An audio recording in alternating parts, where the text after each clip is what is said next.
শেখ মুজিব ৭ই মার্চে যে বক্তৃতা করেছিলেন, তিনি তো বক্তৃতা শেষ করেছিলেন জয় বাংলা জয় পাকিস্তান বলে। এখন ৭১ সালে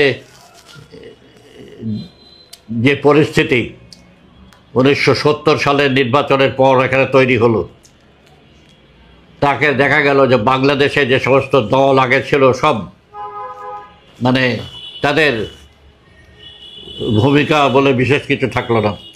আওয়ামী লীগই বলা চলে একটা একক দল হিসাবে সামনে চলে এলো। তারা এখানে যত আসন ছিল সবই দখল করলো একটা ছাড়া ৭০ সালের নির্বাচনে।